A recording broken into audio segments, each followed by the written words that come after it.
So Adam, how did you prepare for your interview?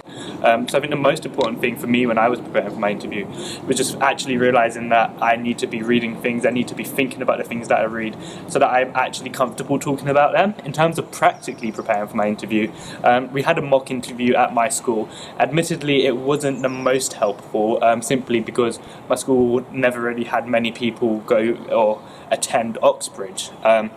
It was useful in that I kind of got a grip with some of the questions, but my interviews were teachers that I knew. It was not very realistic.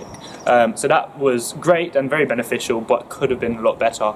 I think the most useful thing was really just talking to my family, talking to my friends about law, talking to them, telling them what it was that interested me, because to be honest, that's the exact thing that we do in supervisions, in the interviews.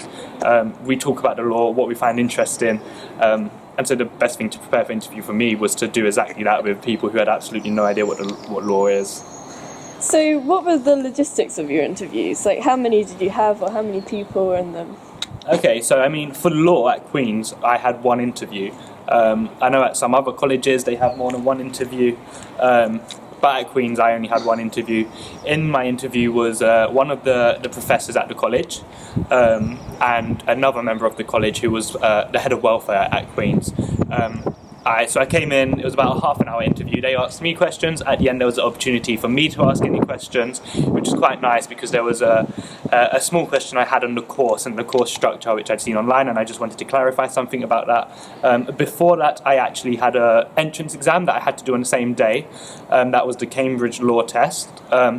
And so for that I kind of prepared online. I'd looked at the example paper that was online, and what that is basically we have, I believe it was an hour to write an answer to an essay, and that was quite nice because it was just an opportunity to kind of show off my kind of writing skills, especially because it wasn't actually anything to do with law. How were you feeling before your interview? Before my interview I was actually feeling nervous, of course, but excited as well. I kind of thought, well, I'm going to go in there and whatever happens I'm going to make sure I enjoy it. I'm going to make sure that I do the best I absolutely can, but of course I was very nervous, and I believe that my kind of excitement was a pretense to hide the nervousness, but I was very nervous before the interview. But how were you feeling after? Did it change?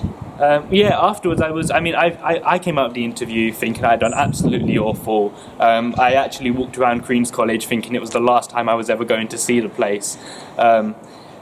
Turns out it wasn't, and I suppose that's a kind of indication that after your interview you can't really be certain how it was, and I suppose it was quite, in hindsight it would have been better if I hadn't really reflected too heavily on it until I actually found out the result of my interview. But I mean, I thought I'd done bad, but I still came out feeling really good about the fact that I had done it. To be in that position and to even just go for it and to even apply to Cambridge is an absolutely amazing step to take, and I was admittedly quite proud that I had been brave enough to do it.